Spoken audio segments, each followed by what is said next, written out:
I am pleased to welcome to the Dadvengers Podcast, Sergei Urban from TheDadLab. I started growing my account from like 0 followers to 1, which was, I guess, me. People would recognize them, but they never would recognize me. And I'm thinking, okay, so I'm doing all the homework, but no one sees me. How is that? I stand on the X and smash the whole box completely. I couldn't do just breastfeeding. Did you try? Did you give it a go? Did you? Your dad was the ultimate in DIY. At school, I wasn't the best student, I would say, but at school I was the best house builder. It wasn't really like gentle parenting. I don't remember time playing. I have actually 2 filters. The one is simple enough is my wife.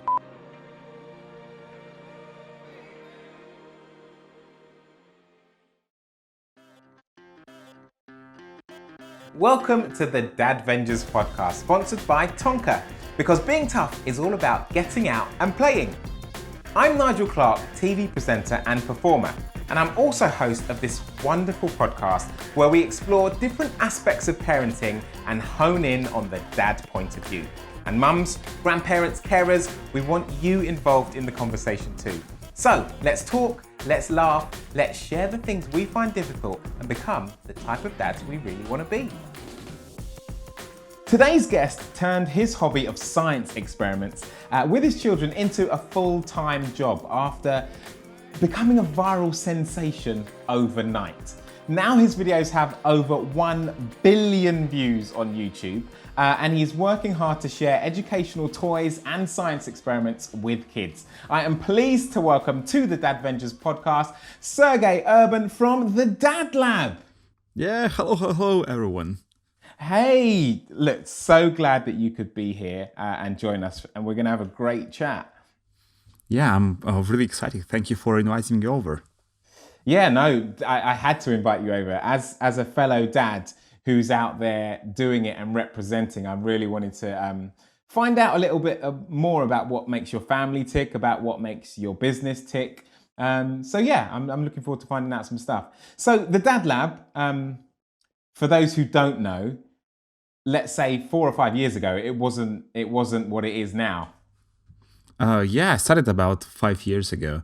I mean, the thing is, everything that I started with TheDadLab, it was just like a hobby. You know, you have a few minutes a week, you just post something on Instagram, but when it actually took off, that was a moment when I started thinking that, there is something, and I kind of have to focus on that. So yeah, 5 years ago, there was nothing much on TheDadLab, but now it's growing. Right, and you kind of started off reviewing toys, was it, and things? Yeah. Original. So basically, the whole thing is TheDadLab. Now it's like on Instagram, on YouTube, on TikTok. You know, all the major platforms out there. But I started just on Instagram, and when I started Instagram, I didn't have an option to upload any video, so it was just photo thing. And so I was thinking, okay, I was at that when I started my Instagram page, and I was thinking, okay, I want to do something useful for all the parents out there. And I was looking for cool toys that parents would give to children, and children would play and learn at the same time. And the thing is, there are not a lot. So if you go just to a regular shop, there are lots of other stuff, not a lot of educational stuff, which is not bad, but I just wanted to focus on this kind of educational play and learn kind of niche. And I started by taking photos of my own toys, and I started growing my account again from like 0 followers to 1, which was, I guess, me from my personal account, and then the second subscriber from my wife and all the friends and stuff. And yeah, so toys were my core thing that I wanted to do, and then I started introducing some activities with my kids. Then Instagram introduced the option to upload videos, so I started doing these 15 seconds videos, which was really like speed up, video type of things. So yeah, that was that. Before you got into all of that, were you already interested in educating parents, in educating children? Did you have a background in anything like that? Now I don't really have any kind of background. The only background I have to do with like parenting, educational type of thing is I have a younger sister, and she's like 15 years younger than me. So I have this a bit of parenting experience on when I was like young. Before I You're became a still parent, young. You're kind of thing. still young. Yeah, just but before I get a parent, become a parent, I had like Of a course. bit of parenting experience, kind of thing. But yeah, so I do a lot of science experiments, but I don't really have any science background, and this is one of the messages that I'm trying to pass to people out there, that you don't have to know science to do science experiments, and it's all about exploring things together. But every time when I kind of do some kind of cool science experiment with my kids, what I do kind of research, trying to find out what exactly is happening and how I can explain that in really simple words to parents out there. Because if you are a parent and you want to do the science experiment, which is cool looking, color changing, blowing something with fun colors and sounds, you want to be able to answer your kids' questions when they're gonna ask you what's going on there. So that's why I'm just trying to find these simple words that you can basically just read, and your children gonna get the general idea what's going on there. Yeah. So you yourself have two children, right? Yeah, that's right. Two boys. What do they think of all the experiments and things that you do with DadLab? No, the thing is, I don't know. Obviously, they love that because they, for a while, they were the stars of the show. So you couldn't see my face; you could see just my kind of hands just doing some activity. But Okay. it was like their reactions. They were like the actors. And I remember when we were out, just going on in London, just on a walk or something. People would recognize them, but they never would recognize me. And I'm thinking, okay, so I'm doing all the homework, but no one sees me. How is that? So I started kind of showing myself a little bit. But as for kids, I mean, there is nothing not to laugh about what we do. It's basically for them. It's just basically dad has prepared some fun activity, and they know that all the activities that they're gonna prepare is gonna be really interesting ones. And they kind of learn, and it's not about again making them scientists, making them know some kind of term like how electricity works, but it's just more like general, trying to encourage them to be curious about the world, something to tell them that you can mix like regular things and come up with like crazy unexpected result. Just general knowledge and curiosity is what I'm trying to do with my kids. Now, you are, as you just said, doing things with your children online. Has what you do helped your relationship with your children? I don't think it went that way. It went the other way around. I had good relation with my children. I filmed the thing, and that's how I got my followers Oh, and okay, stuff. okay, I get it. It was just kind of social media was like a lens to see what we're doing at home. But I'm not sure it worked other way around. Okay. And do you think it helps people that watch your experiments and stuff to have better relationships with their children? Yeah, I think so.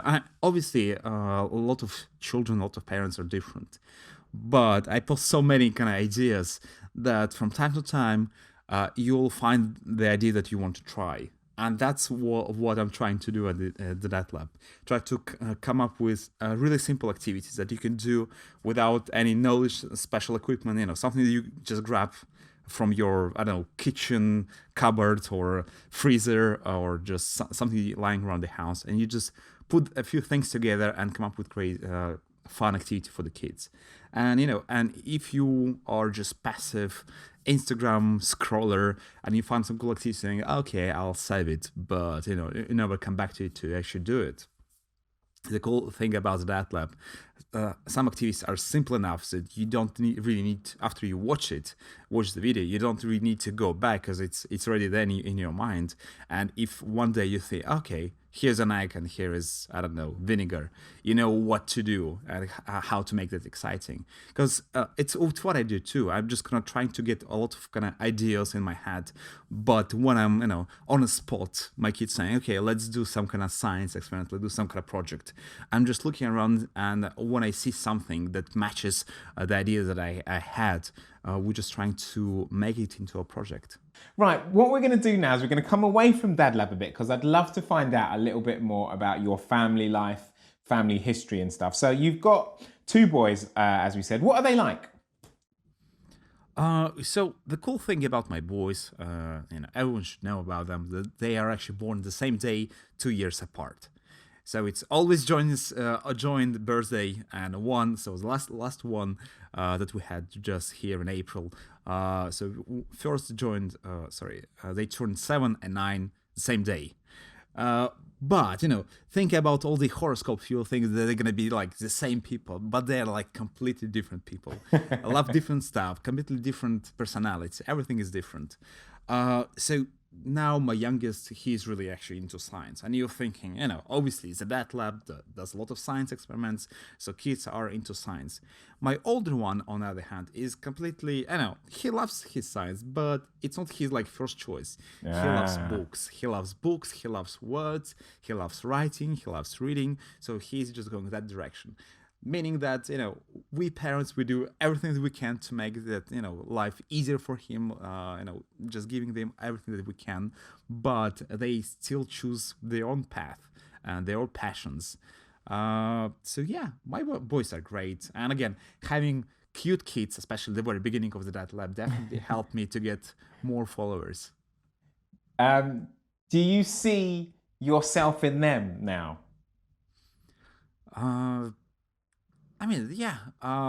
So my younger one, he's really like, doesn't really listen to parents. That's what he Is that what you were like? Yeah, that was what I was like. And I'm thinking, okay, how do I manage that?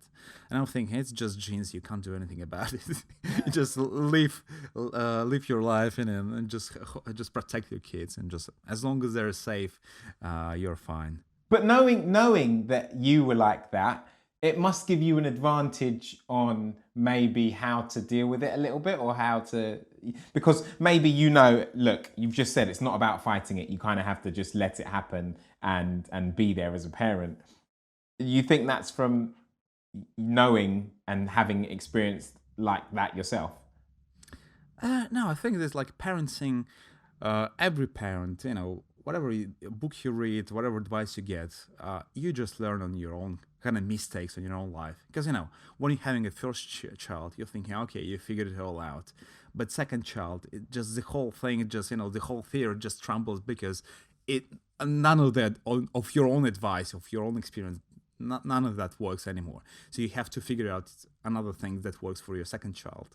And the same thing here. So, every day I kind of learn something new. And I learned that my younger one, he's stubborn. And I'm thinking that if he wants something and I say no, he's going to do that anyway. So I pick my battles. So I know that I can't win on all of them. And I'm thinking, okay, so if he does that, is it really like damaging anything? Is it like not really safe? And if I say no, I'm just allowing him to do that, because I know that, I just need to say no, but not that often, because I know it's going to be quite hard to battle him to stop him from doing what he wants to do anyway. And how did you find it becoming a father? Did you have to change? Were you hands-on straight away? Were you in there with the nappies? Tell me a bit about it. At the time I was working from home. Me and my wife were involved in a web developing business.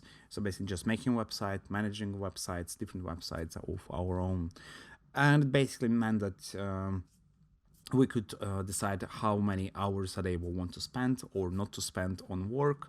It gave me opportunity to be flexible, and from the day one, I was hands-on. So I would just, feed the child, doing basically everything that a parent couldn't do. I couldn't do just breastfeeding, but I actually was involved in that. Did you try? too. Did you give it a go? Did you? No, I was actually, my wife had a problem with that, so I was just setting up the pillows, holding the baby, just moving around, just helping Oh, it that's any way I awesome. could. That's really good getting involved like that, because some men would be lost, absolutely lost in that position. But it shows that you're thinking and helping and get involved. That's really lovely. Because I knew it's going to be. I mean, the whole giving a birth. It's quite a hard experience. Life changes completely, and I was just trying to help as much as I could.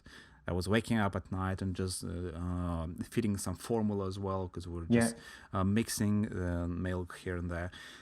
So yeah, I was just doing everything I possibly could. And I was lucky enough for my work to be able to kind of offer that opportunity for me to be flexible and just doing. So from day one, I was completely involved with the childcare, or I don't know how to call the thing, with parenting, just doing everything. And it changed my life. And then hobby Instagram, then full-time job. So it's kind of big change. Big change, but it was like good progression and with a good final destination, whatever the final destination is. But progress is quite good. Now, you and your wife were both raised in Latvia.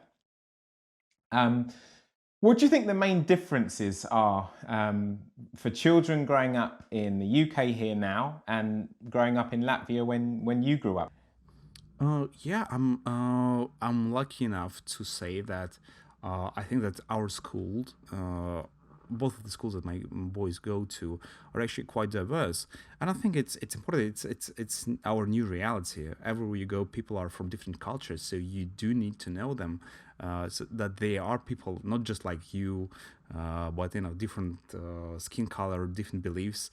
And I remember when I was just kind of recently talking to my son, saying that about Christmas, and he said that not everyone celebrates Christmas. We have he has a classmate who is Muslim and he doesn't celebrate that. I said, okay, great. And I didn't have a Muslim classmate who can tell me all about this religion, and he has. So I think it's great. So it's more knowledge, more experience for him.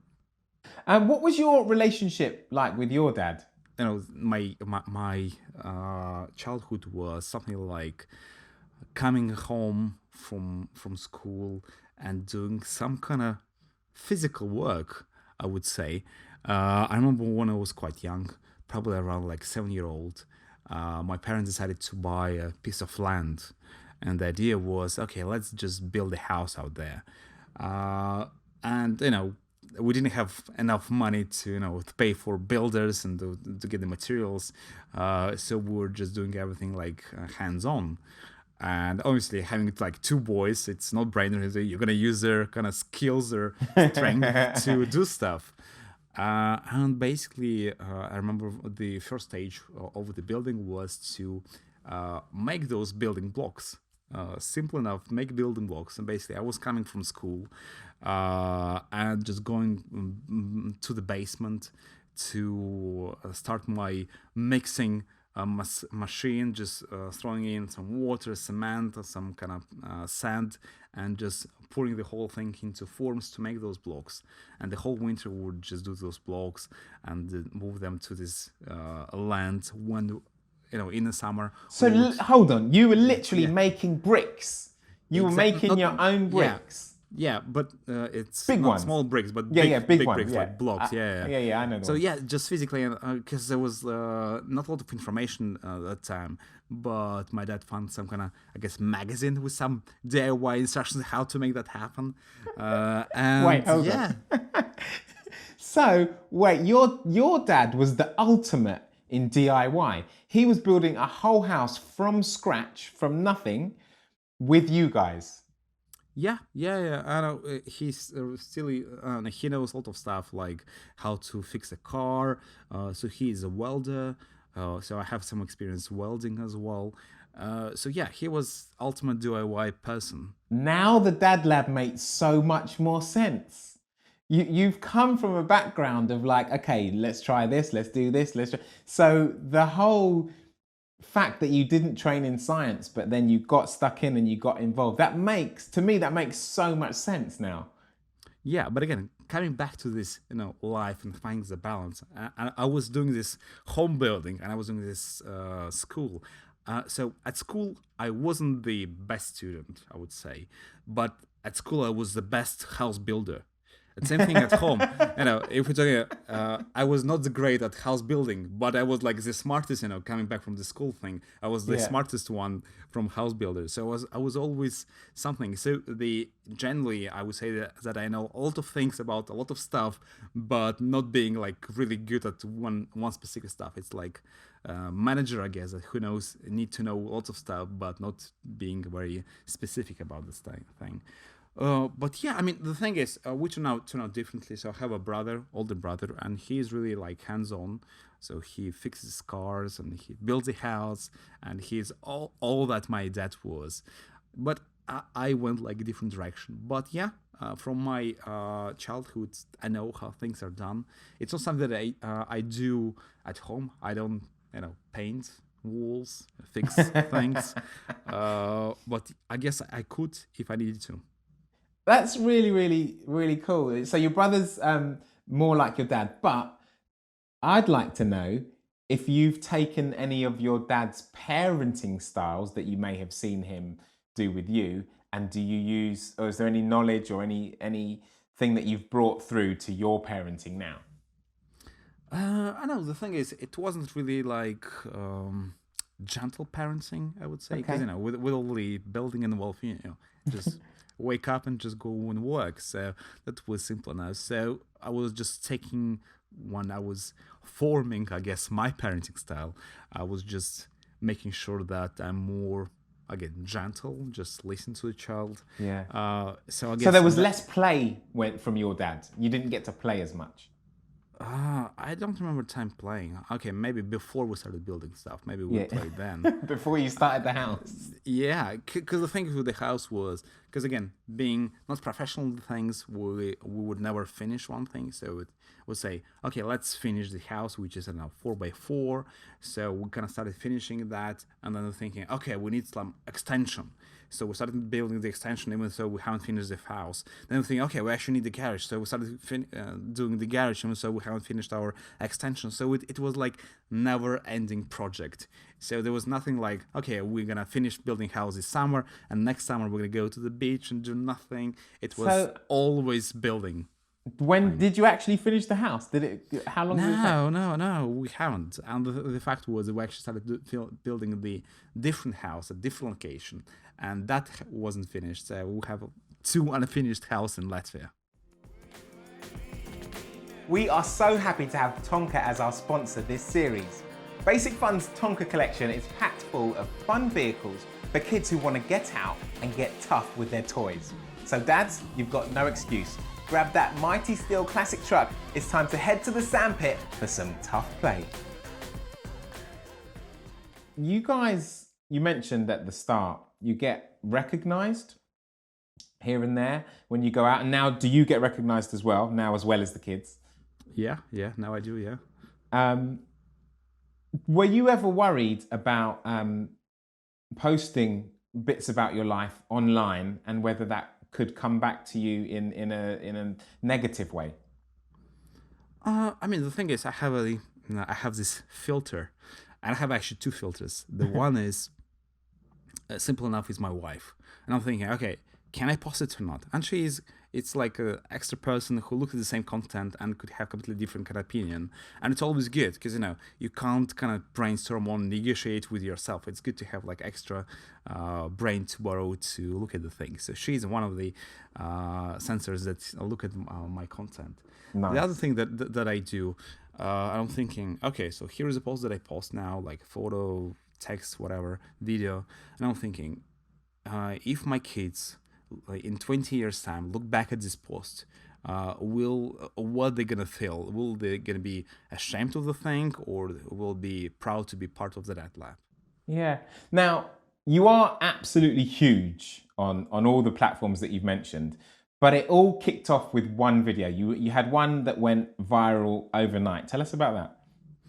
Yes. So the thing is, yeah, I was out there on Instagram for a while, and then I found a little tick that you put on Instagram that would cross post, so basically upload the same video to Facebook. And I'm thinking, okay, I'll do that too. And for a while, I was actually getting good enough attention from people, so I was getting new followers from now and then. And then one day I uploaded the video with Skittles. It's simple enough idea when you put the Skittles on a plate. So I've seen the one. I know the one. Yeah. So we put it in a circle on a plate, and we put it in a special pattern, so all the colors just be in the same kind of pattern across the whole circle. And so then my son Alex poured some warm water in the middle of the plate, so the water reached the candy, the Skittles. And then Skittles started to melt, all the colors and all the beautiful rainbow would come into the middle of the plate in a beautiful, just at a beautiful show on a plate. So I posted that video, and within a few hours, I noticed that something was happening with my Facebook page. And Something's happening. Exactly, yeah. So it was quite a few crazy days, but basically within a week, I got my first 100,000 followers on Facebook, and it went from like 2,000 to 102 within a week. And the cool thing was that it wasn't like the first good video I have done, but it was the first one that went viral, and people started finding me, and they were just starting going back to all the previous videos, and they were liking, sharing, and watching those too. So that's how I got my Facebook page going, and I was thinking, okay, so now I have some followers there, so I need to spend more time on Facebook page too. So did your life change overnight, pretty much? Yeah, because again, it was a hobby, but I was getting like followers, so I was thinking, okay, so can I make it into my full-time job or not? And I'm thinking, because as I mentioned, I started as a toy reviewer. So I was thinking, okay, let me just talk to like toy brands and ask them to give me toys or maybe money, so I can just kind of sustain the whole kind of online presence idea and make it into my full-time job. But unfortunately, toy industry is quite old industry, and they were not really keen into social media. I know this so well. Carry on.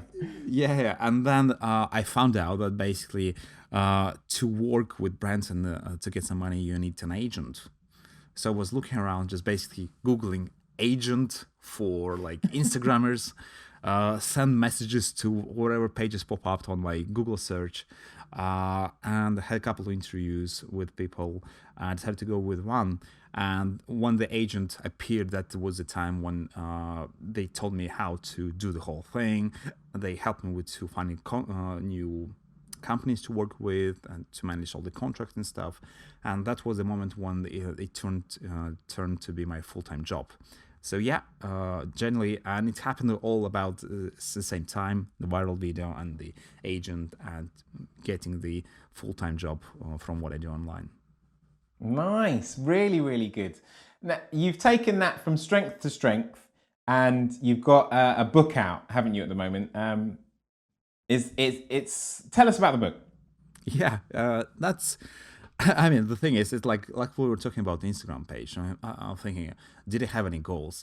And I never had in my life goal to write a book. Me, writer, author of the book, no.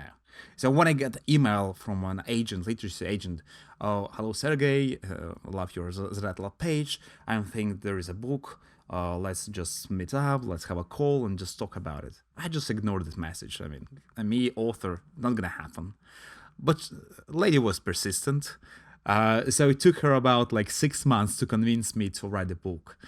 I ended up writing a book, and it was a simple idea, basically just transferring my Instagram page, all the activities into the basically paper format. And I was thinking generally that, some people don't really have access to internet. Some people maybe not on Instagram, not on Facebook, on YouTube and Twitter, I don't know.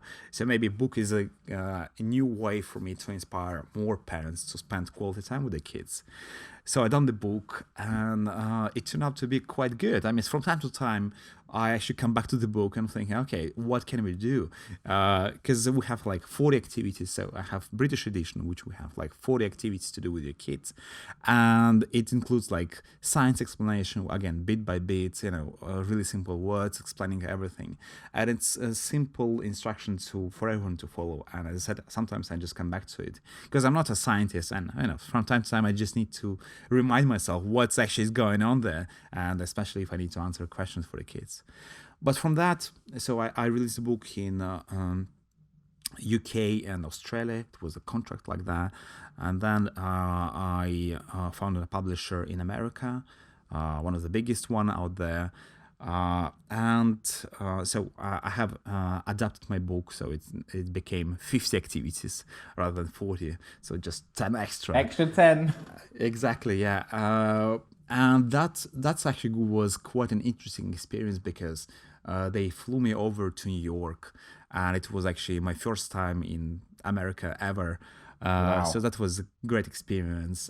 They done this good promo, everything promotional for the book. I done my first ever a radio tour, which is exciting. I never knew the thing existed, but basically it's I don't know, maybe you know. No, Basically carry on, tell me. Yeah, so you basically sit in the room and you have just phone in front of you, and every 10 minutes, or it's basically just one in a row, just with small gaps, you are connected to different radio stations. Some of them are just live going to the air, some of them are pre-recorded and just posted later on. And I was sitting there for quite a long time, just talking to, I don't know, 15 different presenters from different radio stations, just one after another. And it was like, okay, I didn't know that existed, but it was interesting experience, and it was quite educational too, because first interview was a bit stiff. I mean, what do I say? How do I answer stuff? But then by the 10th, you know what you're talking about. It's easy. You have all the answers already. Yeah, let's go for it. And then I was lucky enough to be invited to Good Morning America. And the cool thing about that was, again, first experience on TV. So I never been on TV here in UK, but in America, first trip to America, here I go straight to Good Morning America. So that was exciting, and obviously I was nervous a bit. I was just confused about can I say all this science properly. And one of the experiments I was showing was standing on X. There are different kind of experiments that you can show, but some of them, have always a chance that something gonna go wrong. You want a bit of risk. Exactly, there is always a risk. And so what I did was, before we going live, I was testing the eggs. I would just open the pack of the eggs, stand on them. They were fine, so we're ready to roll. And then when the time came for the walking on eggs, I stand on the eggs and smash the whole box completely. I know, crowd loved it, but I was like, really, what is happening? I would just tell everyone that, you can stand all those and smash the whole thing. And then they, lucky enough, we had like extra eggs, so get out some extra eggs. Yeah. And the co-presenter was actually able to stand on eggs. So that was like proving the point that you can. Okay, that's good. But after the show, the show, they actually come back to me saying that that was the best show ever. If I said if I said that you could stand the eggs and I would stand on it, there was nothing funny about that, because you're saying that it happens and it happens. But because of all the mess that I created, they loved it so much that actually they invited me over again to America, to New York, to film more stuff. And I was lucky enough to do some science experiments at the Times Square, right there by the studio. So that was an amazing experience. Wow. So it's taken you some places then. You've been able to do some things and see some things as well. Yeah, I mean, again, takes me out of my comfort zone and just gives me a lot of new opportunities that I never kind of dreamed of having. Before you go, there's one question that we like to ask all of our Dadvengers that come on the podcast.